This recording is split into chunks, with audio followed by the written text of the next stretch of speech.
Welcome. Welcome. Welcome.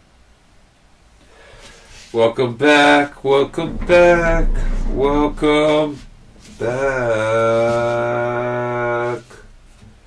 It is I, once again, Crypto Creep.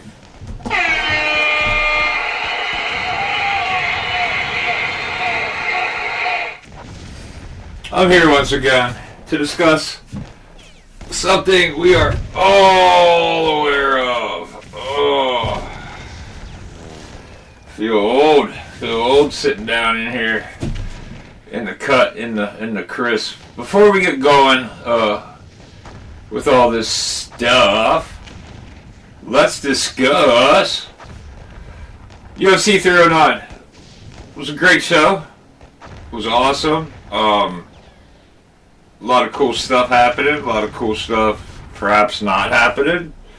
A good night of fights. We had our what we thought would be the John Jones card of all cards. Like him going out of style. John Jones retirement. Apologize for the camera work. It's on automatic. Maybe I should just stand. Maybe I should just stand and walk. Maybe I should do all kinds of stuff to mess with it. Huh? Can't stop me from the slums of Shaolin. But it was a great series of fights, clearly. We loved it. We liked seeing what was happening. And what was happening was exactly what we expected. Good on Stipe. A lot of people counted that dude out, but he hung in there. Stipe always had a puncher's chance. And when I say puncher, that sounds like I'm underestimating him. He finished all the great heavyweights during his reign. And he was finished a few times too, I guess. So I guess that comes with the territory. You know what I'm saying? But he got knocked the hell out by Jones.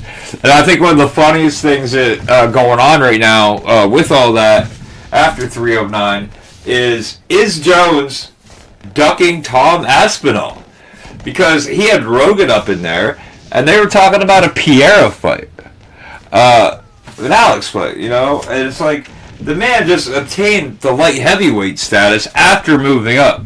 So you want him to move up 3 divisions, mind you. You want him to move up 3 divisions to fight you at some kind of super fight? Who says that's a super fight? I think that's just 2 popular people in different divisions. I think Jones is ducking Aspinall. Do you think Jones is ducking Aspinall? I know he says it wouldn't do nothing for his legacy, but it kind of would, because Aspinall's been on a tear. He's been just killing heavyweights. If you notice his total fight time, and the last 5 is like equivalent of 1 UFC round, or you know, some crap like that. So obviously, right? He's a formidable heavyweight. He's the interim champ. This Stipe fight should have never even happened, technically. It should have been a unification fight between Tom and Jones. But that's not what happened. But it's either here nor there. Jones is going to vanish for 5 years, or he's going to hit some girl with his car and go to jail or prison, or we'll hear him in the news about messing shit up. On the gossip side of stuff, did you hear that Aspinall leaked what he got paid? Aspinall, if you didn't know, was the backup fighter for that fight. If one of them didn't make it, he would step in and fight.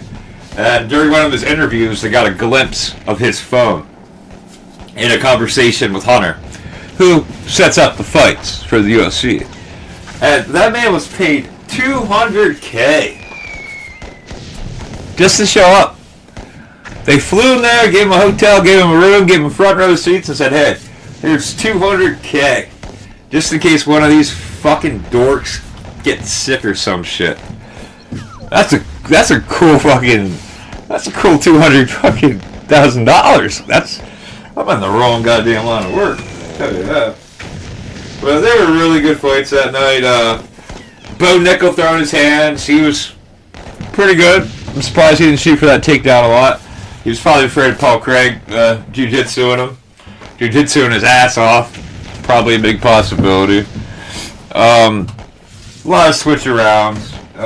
But it went pretty much how I called it on the UFC 309 video.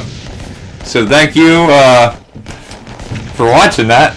Hey, if you want to win a free shirt, comment below with hashtag CryptoCalledIt. That'd be great. Put you in a running for a free shirt. Can't hurt. Real easy. Get an Agents of Calamity podcast shirt. But people are wondering after that, where do we stand? Where do we stand now in our guesstimates, our percentages of our fight calling? Well, got good news and bad news. The bad news is I don't like you. I'm lying, I do. Good news is we're at 73%. Let's hear it, guys. Let's hear it, dude. 73%. Amazing what one card can do. And if one card can do that and bring you so high, it also means a card can bring you just as low. And I'm talking about UFC 310. And that's what we're here to do. That's what we're here to talk about. So let's make this short and sweet, like your penis, and get this out of the way. Now, I'm going to go off of, like I said all the time, this thing has been thrown around the internet and sports conversations and the communities left and right, people falling off, coming in. Who's going to save it? Because as you know, the original match was Bilal Muhammad versus Shavkat Rakhmonov. That was going to be the main thing. But Bilal got a bone infection in his toe. Mind you. His soccer days are limited now. And he's not going to be making it. So there are going to be several other replacements. And this could change a lot between now and when the fight is supposed to happen. Which, as you know, UFC 310 Pandoja versus Asukara is an upcoming mixed martial arts event produced by the Ultimate Fighting Championship that will take place on December 7th, 2024 at the T-Mobile Arena in Paradise, Nevada, part of the Las Vegas Valley, United States. The date is set Saturday, December 7th, 2024, 10 p.m. Eastern start time.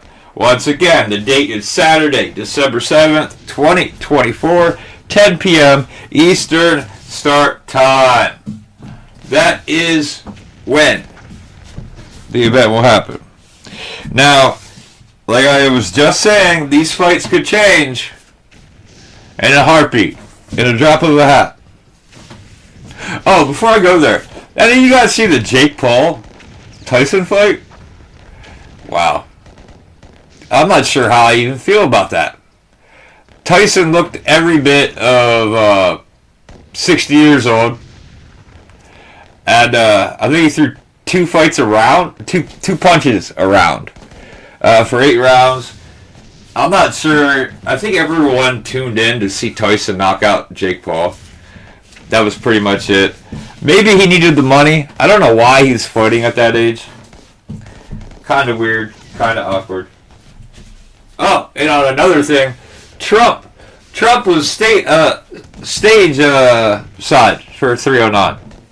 Interesting how those Republicans all hang out and, well, I don't care if you're a Republican or Democrat. We're fight fans here.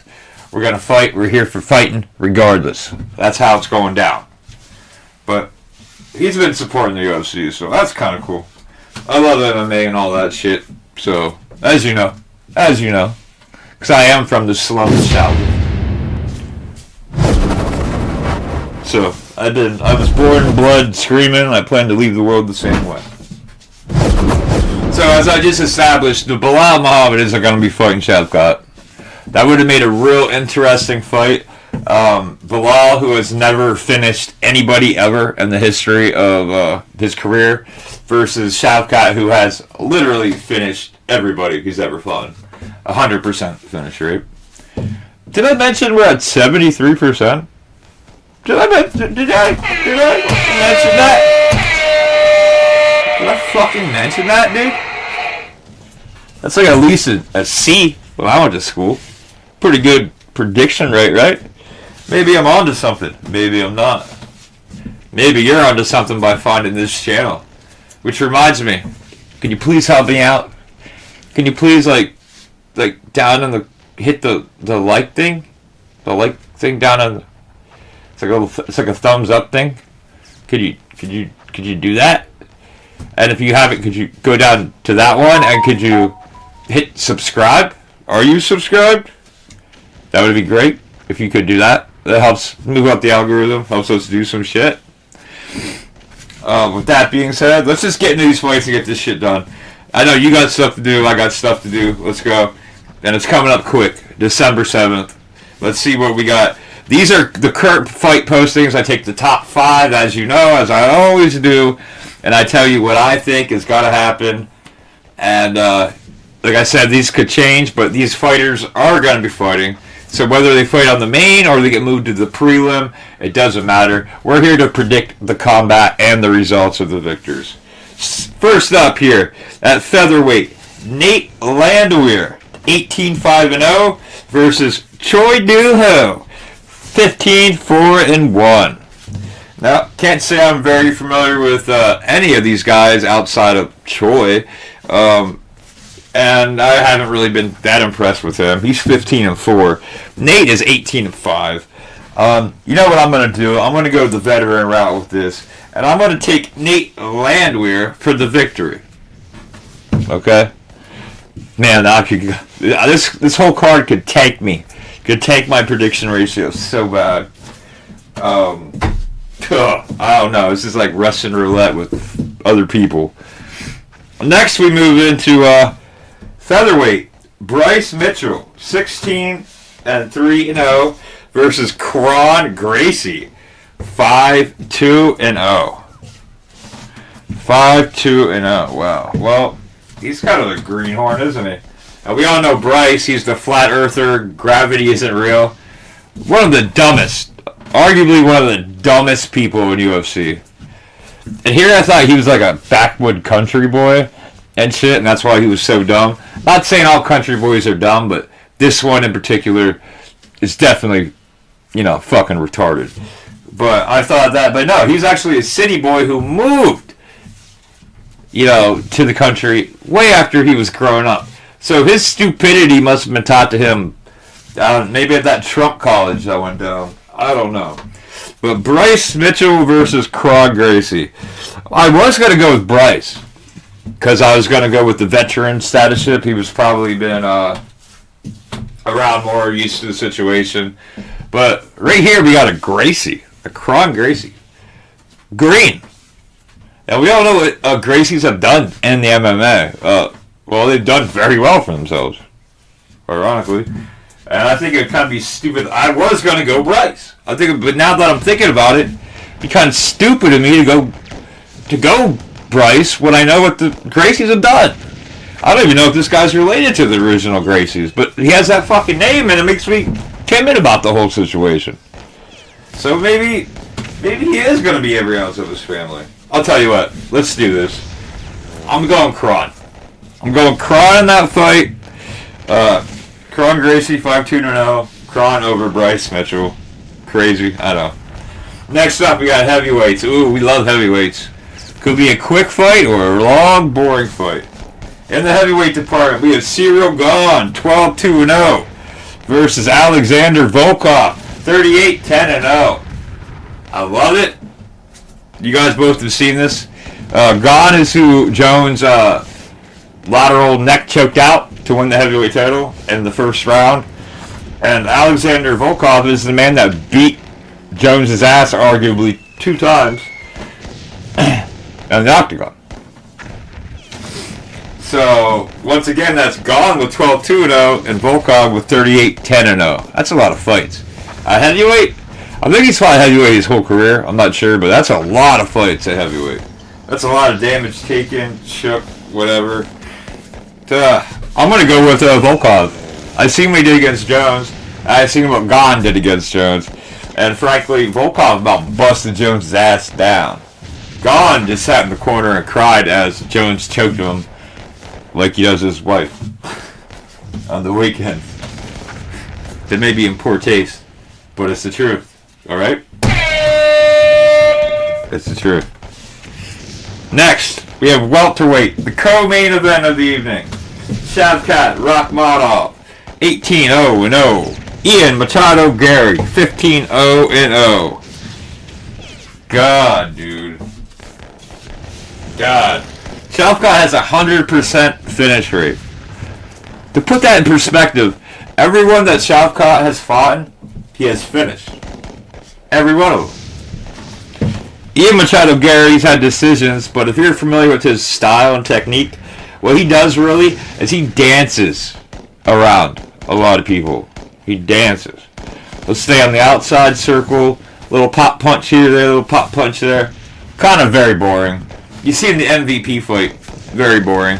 I completely blame him for that. I thought MVP was gonna, dust that boy, but that little cuck didn't happen. But I don't know. There's something about Ian. I don't like him. I just don't like him. I don't want to like him. I don't plan to like him. And I've been following Shavkat since his start. And I wish him further successes. In fact, I wish him further finishes. In fact, I hope he finishes Ian Gary.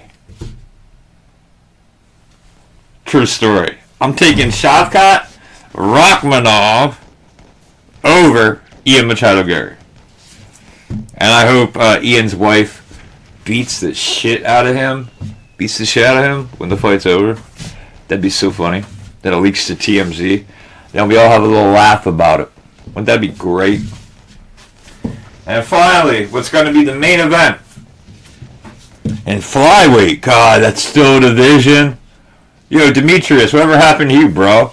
But you wish you were around now as opposed to then. Like, maybe you would have been treated a little better. R.I.P. Demetrius Johnson. Those that remember. It's going to be Alexander Pantoja, 28-5-0, versus Kai Asakura, 21-4-0.